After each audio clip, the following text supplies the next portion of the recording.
हो गया। चलिए आइए, अब देखिए मेन समझना है, ठीक है। सबसे पहले आप लोग को पहले क्लास का गुड मॉर्निंग, वेरी वेरी, ठीक है, राम राम सबको। चलिए देखिए, ये आपका देखिए एक जो आपको लेटर दो तरह का आता है। जो एक आता है आपको फॉर्मल, दोनों फॉर्मल ही एक्चुअली में, ठीक है ना, छुट्टी ही लेना है, दोनों में लीव नहीं, हेडमास्टर को लिखना है, प्रिंसिपल को उसमें भी लिखना था, अर्थ वही होता है। उसमें क्या था कि उसमें सिर्फ आपको सिक लीव लेना था। दो तरह का आता है, या तो आपको सिक लीव वाला दे देगा या फिर ये वाला देगा, ठीक है, ऑप्शन में दो रहेगा, लेकिन दोनों का कंडीशन अलग अलग रहता है, ठीक है। ये जो आपको बोल रहा है, यहाँ क्या लिखा है, write an application to your headmaster asking him for leave for a week. यानी वीक का अर्थ क्या है कि 1 वीक का आपको छुट्टी लेना है, ठीक है, छुट्टी लेना है 1 वीक का, to attend your cousin marriage. यानी आपके कजन का मैरिज है, भाई का, बहन का, जिसका भी है, ठीक है, उसका मैरिज में आपको जाना है। आपको 1 वीक का छुट्टी चाहिए, 1 सप्ताह का छुट्टी लेना है, तो आपको पत्र लिखना है हेडमास्टर को, ठीक है। तो कैसे लिखना है, सबसे पहले आप लोग जानते हैं कि टू लिखना अनिवार्य है।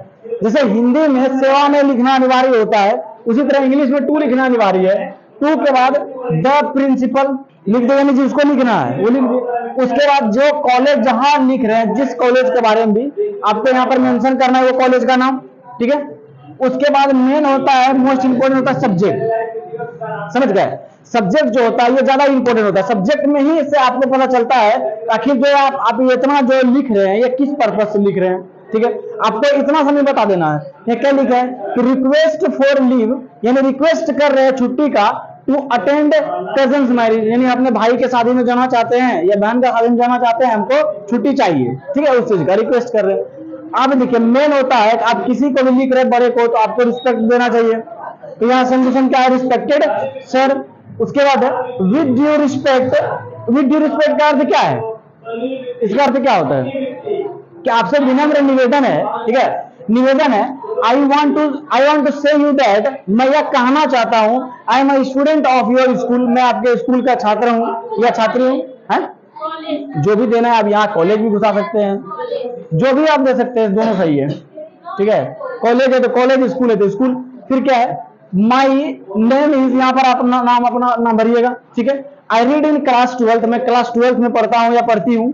आई हरवी request you to grant me a leave, यानी मैं आपसे रिक्वेस्ट करती हूँ कि मुझे छुट्टी चाहिए, ठीक है, of 7 days to attend the wedding ceremony, ठीक है ना, हमको 7 दिन का छुट्टी चाहिए to attend the wedding ceremony of my cousin. मैं अपने क्या बोलते हैं, भाई या बहन की शादी में अटेंड, मतलब वहां प्रेजेंट होना चाहता हूँ, उसके लिए हमको 7 दिन का छुट्टी चाहिए, ठीक है। आगे है my cousin family live in dash, यानी मेरा कजन का जो फैमिली है वो यहाँ रहता है। आप अपना घर डाल लीजिए या कुछ भी डाल लीजिए, यहाँ पर जगह, एक जगह का नाम डाल लीजिए, ठीक है, कि यहाँ रहता है। एंड विदाउट लीव, और बिना छुट्टी का, I will not able to attend the ceremony, और बिना छुट्टी का क्या हम अटेंड कर पाएंगे। अगर आप छुट्टियां ना दीजिएगा तो हम कैसे जाएंगे, ठीक है। इसलिए यहाँ बोल रहा है I will not be able to attend the ceremony, मैं सेरेमनी में अटेंड नहीं हो पाऊंगा, ठीक है। The ceremony is on 3 August to 10 August, यानी कि 3 अगस्त से लेकर के 10 अगस्त तक सेरेमनी है। आप यहाँ में कोई भी डेट आप डाल सकते हैं अपने हिसाब से, ठीक है, जो लगे आपको। लेकिन देखिए जितना दिन का छुट्टी लीजिएगा उतना दिन का ही दोनों में बीच में गैप होना चाहिए, समझ गए ना, नहीं तो ये भी दिखता है। अगर आप 5 दिन लिख रहे हैं तो दोनों में यहाँ पर 5 दिन का गैप होना चाहिए, या 3 तो यहाँ 8 होना चाहिए, ठीक है। यहाँ पर ध्यान में रखेगा हमेशा, ये दोनों में गैप सेम होना चाहिए जितना दिन का आप छुट्टी ले रहे हैं, ठीक है। आगे है, यहाँ पैराग्राफ चेंज किए हैं।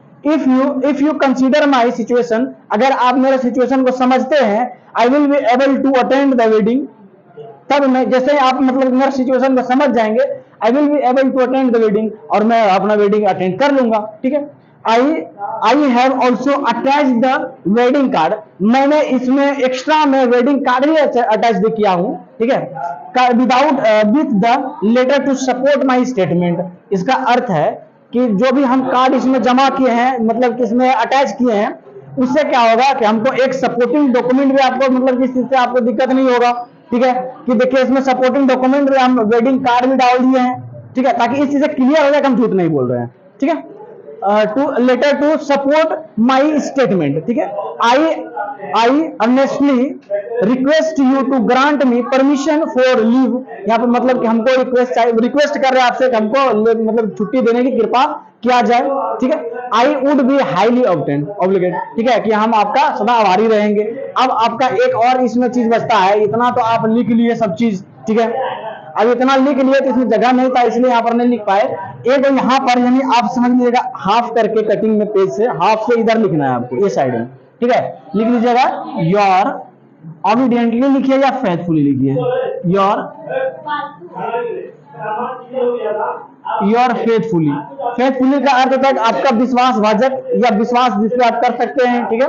यहाँ पर नाम लिख लेना है, जैसे हम अपना यहाँ पर लिख ले, ठीक है, यहाँ पर नाम लिख लेना है। आपको बेसिस में हो सकता है तो क्लास तो इसमें लिखे हैं, लिख भी सकते हैं, बट नहीं भी कोई बड़ा यहाँ इशू नहीं है, क्लास लिख सकते हैं। और एक बेसिक रोल नंबर आप लोग लिख सकते हैं, ठीक है, रोल नंबर बेसिक में से आप लोग लिख सकते हैं, इससे एक्स्ट्रा कुछ नहीं लिखना है, ठीक है। नीचे में लिखना है, समझ गए ना।